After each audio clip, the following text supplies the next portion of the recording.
and chunky fish. That's a decent one. Yeah. Oh, man, look how dark his belly is. So we either have Coppernose or or just regular northern bluegill. Little redder. Good. I'm glad to see them reproducing. I'm glad to see all the little fish.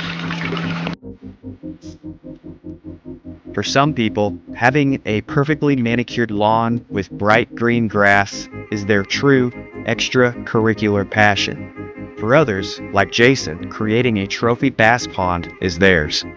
Now, I'm not saying Jason doesn't have a good-looking yard, but what I am saying is the quality of the bass in Jason's pond tells us how committed he is to growing some true trophies. Less than 3 years after starting over, his bass are on pace to reach double digits within the next few years. Make sure to follow along as we dive into the data and break down Jason's showcase fishery piece by piece.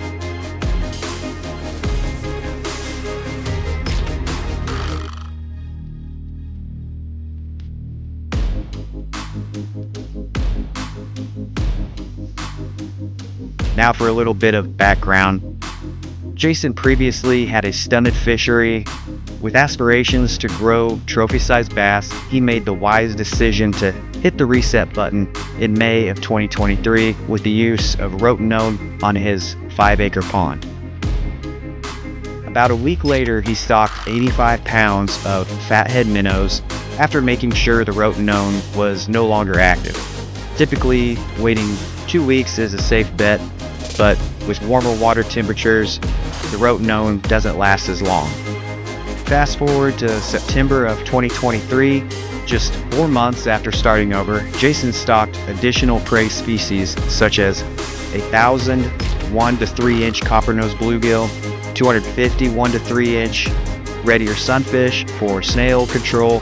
Snails are the main vector for a lot of aquatic parasites, and 25 pounds of crawfish.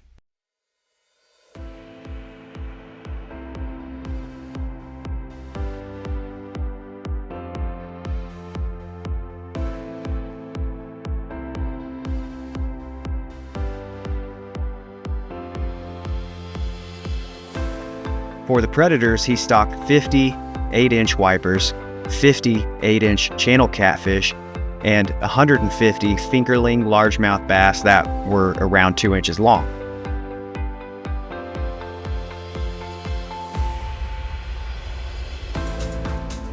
With the goal of growing trophy bass, he knew that a low stocking rate would reduce competition and maximize growth rates. With a 5-acre pond for reference, he stocked 30 largemouth bass per acre. He wanted a chance to catch a few alternative species without negatively impacting the growth of the bass, so he stocked some wipers and catfish at a rate of 10 per acre.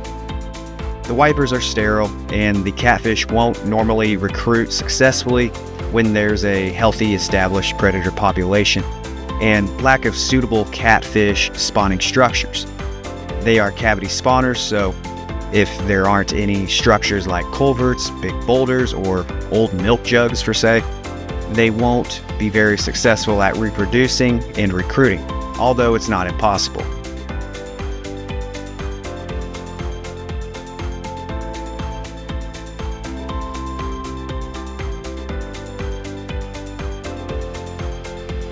Later that same year, in November, he decided to stock 50 fingerling smallmouth bass and 6 pounds of golden shiners.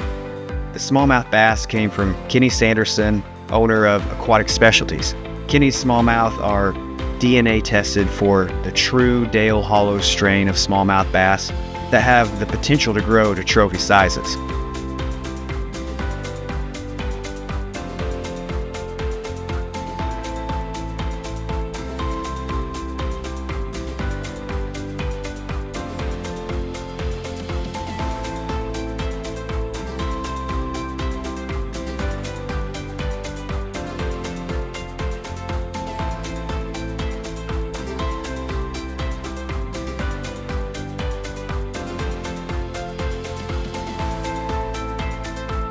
following spring, Jason noticed that some of his bass had external parasites, such as yellow grubs. So in May of 2024, he decided to stock 250 additional Redear Sunfish. Knowing that he wanted to avoid them being eaten, he stocked 3 to 4 inchers this time. And since the fish truck was coming, why not stock an additional 1,000 3 to 4 inch bluegills? So we did.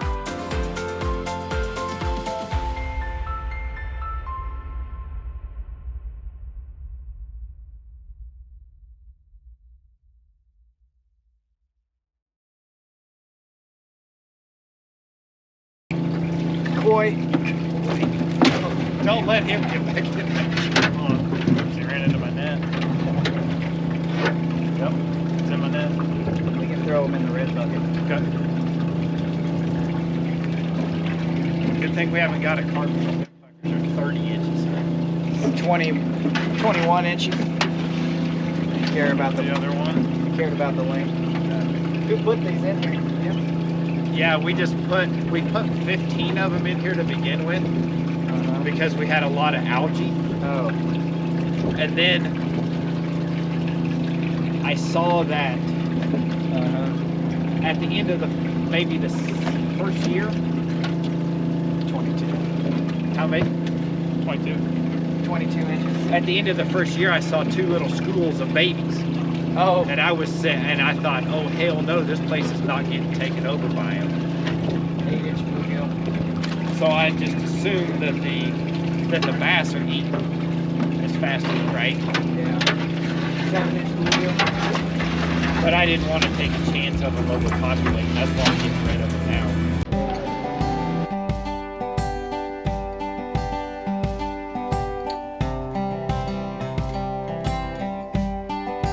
Now, if someone told me the same exact stocking strategy without any background, I would scratch my head and be like, well, how's that working out for you?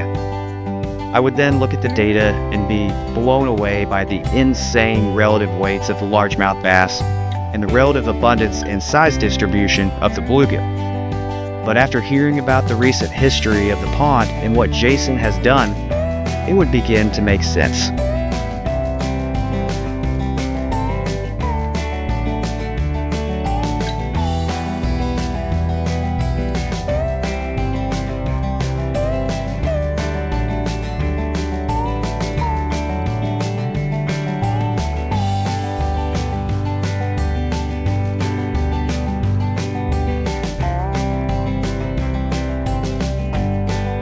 Let's take a look at the data we gathered during this electrofishing survey. This graph represents the length group frequency of the largemouth bass population. There are 3 obvious age classes: the 15 to 18 inchers, which are the initial stockers, and the 9 to 11 inchers would be their first spawn, and the 5 and 6 inchers are more than likely the second spawn of the original stockers.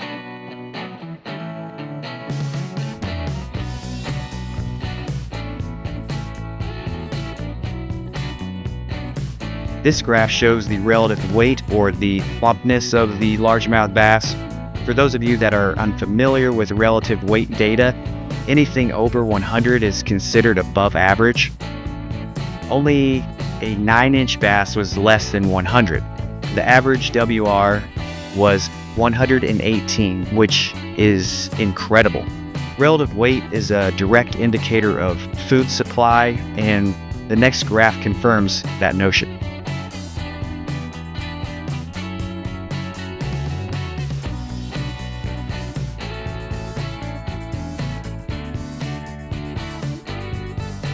This graph shows the length group frequency of the bluegill population. It's essentially perfect. Most of the bluegills are between 2 and 4 inches long, which are the perfect bite-sized meal for his 15 to 18 inch bass. There's also an adequate amount of larger and very healthy adult bluegills. We weighed a couple of the 9-inchers and their average relative weight was only 164.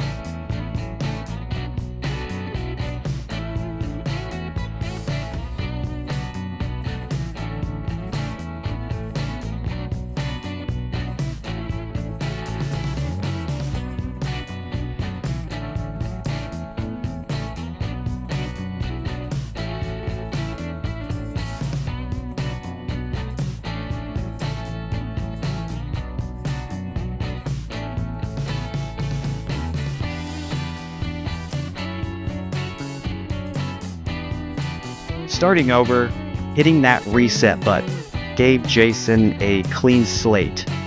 This is the ultimate place to start. It gave him total control and knowledge of what was in his pond. Even though the initial stocking rates of his bait fish were, seemingly low, the bluegill had 4 months to, and the fathead minnows had plenty of time to double or even triple in abundance without the presence of any predators. And when it came to stock the fingerling bass, the bluegills would have been too big for them to eat, which would put all of the predatory pressure on the fathead minnows initially. This gave enough time for the bluegills to grow and reach sexual maturity and pop off a spawn either late in the growing season of 2023 or in the spring of 2024. Then in May of 2024, he stocked an additional 1,000 bluegills that were most likely sexually mature and able to get a spawn off shortly after being stocked. Jason also did quite a bit of habitat enhancement by cutting down some cedar trees and seeking them and placing them strategically throughout his pond. He's also been feeding his fish endurance, supplemental fish food with a couple Texas Hunter fish feeders. This additional supply of a premium supplemental fish food can skyrocket the growth rates of the bluegill, hence the insanely high relative weights, and significantly increase their reproductive success, giving the predators plenty to eat. He is also planning on installing a surface aerator to ensure the survival of his investment. Putting together all of the pieces of the puzzle, it now makes sense how Jason has been able to establish a fishery with an incredible growth trajectory destined for double-digit largemouth bass. Perhaps you're interested in learning more about managing your pond for largemouth bass or trophy bluegill. If so, click on the link in the upper right-hand part of your screen to check out the Species Spotlight playlist on my channel. And before you go, I would greatly appreciate it if you subscribed, especially if you learned something.